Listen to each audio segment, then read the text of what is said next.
What is going on, you guys? Petplatypus here, and it is time to review JoJo's Bizarre Adventure, Diamond is Unbreakable, Episode 11. Okay, so two things before I get into the review. Number one, I have a really stiff neck. I guess I slept on it wrong, and it's like really sore when I bend it certain ways. And I know what you're thinking, who gives a fuck? But the reason why I mention it is that because it's, being really annoying, I'm kind of distracted by that. So I'm not like 100% while making this video, but I still want to get the video done. So I'm kind of all over the place in the review or, whatever, that's the reason. And the second thing, the Toriko chapter, I'm not going to do a review of it before I get into JoJo, but I did not like the new Toriko chapter. So I'll talk about that next week with the next Toriko chapter.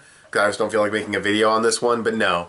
Just skipped fights and wasted characters that were brought back. That's all I'm going to say, but it was not a favorable chapter for me. So, anyways, JoJo's Bizarre Adventure.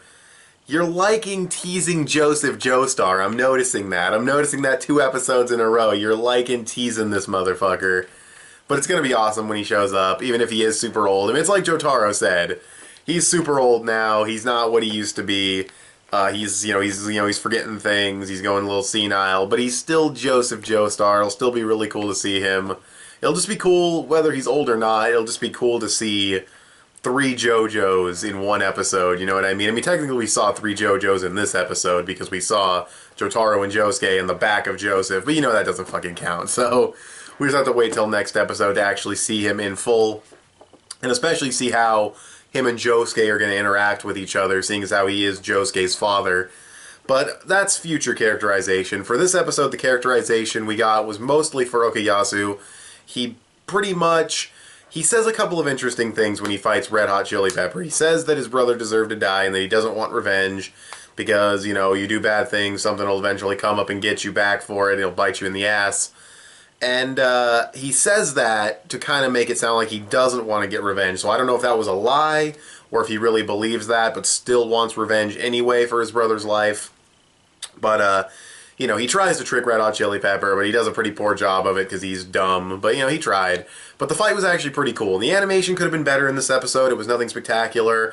A couple of standout moments that looked kind of cool were the bike, it tumbles over and then spins into the ground, the dust and everything looked kind of cool. And there were a couple of really nice shots and really good artwork close-ups, but there were some distance shots, not major distance shots, just oh, here's a shot with Jotaro, Josuke, and Koichi, and then Josuke's face is kind of undetailed, and it's not super far in the distance, it's kind of right there, but it's still not looking that good. But that was kind of minor. Stuff like that doesn't really bother me too much. It's just something I wanted to point out because it's a review. But yeah, overall the animation could have been a bit better, but it was a really well-presented episode. I thought music was used pretty well. Even though I'm not really a huge fan of this soundtrack, I thought the first 3 parts had better, more memorable music. At least so far. But there are a couple of good songs in this soundtrack for sure that stick out to me. But, yeah, the main point of this episode is Okuyasu versus Red Hot Chili Pepper, and it's pretty good. And then they fake out the Okuyasu death, which, I mean, JoJo has killed main characters, but, I mean, you kind of know he's not going to die because, I mean, you're watching a Part 4 video, so I'm assuming you saw Stardust Crusaders. Other than Avdol, most of the deaths, they're an event. They're legit, they become, really memorable moments when a death happens. If you're looking at Iggy, or Kakyoin, or Caesar. Oh, fucking Caesar. I shouldn't have brought it up. Fuck, that's a great scene. But, and sad. But, there's the JoJo deaths are like an event. They're a big deal. And just for him to get sucked in real quick like that, and Koichi's the only one freaking out, you kind of know it'll get fixed. And I like the way it gets fixed by bringing his body back by using Crazy Diamond's healing ability because his arm got chopped off. Which his arm getting cut off was pretty crazy too. It was an intense fight. He lost a limb. Yeah, Crazy Diamond can fix it, but it shows the danger level and the threat level of Red Hot Chili Pepper. And this is probably the most powerful stand they've faced so far. Not the most powerful stand Jotaro has faced, but, the main squad.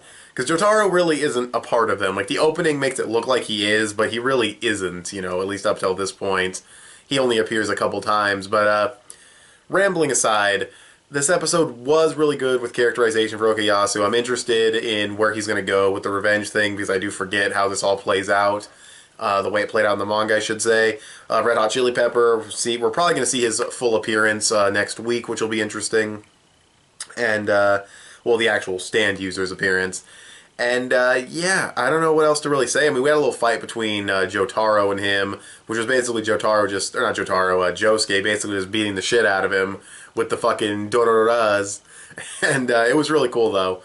That was pretty well animated, and of course the living room gets wrecked, he just fixes it. Funny scene with his mom when he was playing a video game, you know, little fluff stuff like that in the beginning was pretty cool. Playing a Nintendo 64, it looked like. I don't know if that was a Nintendo 64 game. I know the Nintendo 64 is definitely capable of better graphics than that, but I don't even know if that was a real game, to be honest. I mean, Jojo puts in little references and stuff, so maybe it's real, I don't know. But it was cute, it was a cute little scene with his mom. And, yeah, I think it's one of the things I do like about Diamond is Unbreakable, even though it does kind of do maybe a little too much of this, is I do like that it's not constantly like life-threatening fight, life-threatening fight, life-threatening fight like Stardust Crusaders. You can have little moments where Josuke's just chilling at home, or, you know, they're just chilling at school or doing whatever, or a stand user shows up. Like, they, you know, they go out for Italian food. There's no major threat there. They thought there might have been, but it turned out there wasn't. You know, I like that you can have arcs like that. Like I said, even though I do think Diamond is Unbreakable might do a few too many of those, it does have a nice little balance, you know. But regardless, this episode was... God damn it. This episode was really good. Like I said, animation kind of iffy. Okuyasu had pretty good characterization. The story progression was okay-ish. I mean, Red Hot Chili Pepper is in action. Joseph is almost there. He's going to arrive at noon. I don't know why Jotaro couldn't just say it's Joseph Joestar. I mean, maybe he's trying to build it up like his stand is Hermit Purple, he's old, blah, blah. But he instead of just saying, oh, it's Joseph Joestar, he's like, you know, what did he say? You know, Josuke, or he said he's going to go after the old man, in other words, Josuke's father. It's like, just say Joseph Joestar, like, feck. I think someone else said it at some point, or maybe he said it later. I don't know, it was weird how he kept building it up, but not actually just saying it. But yeah, I don't know if he was trying to maybe keep it a secret. Well, no, he wasn't trying to keep it a secret from Josuke, because he said, oh, Josuke's father. So I don't know, that was just weird. But yeah, I'm rambling a lot in this video, obviously. I'm just going to wrap up the review here. I'd give this episode a solid, like, 7.5 out of 10. It was a good episode. I really can't go much higher, and I kind of wanted to, because I was pretty hyped for this arc, and hopefully the second episode is a little bit better. But yeah, the fight was cool. You know, there's nothing really wrong with the episode. It's not like a bad episode outside of animation that could have been a little stronger, but the pacing was solid, and it was, you know, an enjoyable episode, but I don't see it being any higher than the 7.5. It's just like a good episode of JoJo. So, with all that being said, thanks for watching this video. Tell me what you guys thought of this episode of JoJo in the comment section below. You can follow me on Instagram or add me on PSN. I'm petplatypus on both. You can also give this video a thumbs up and share it on social media. Both those would help me out a lot. Subscribe if you haven't already, or if you like what you've seen here, and I'll talk to you guys later. Bye.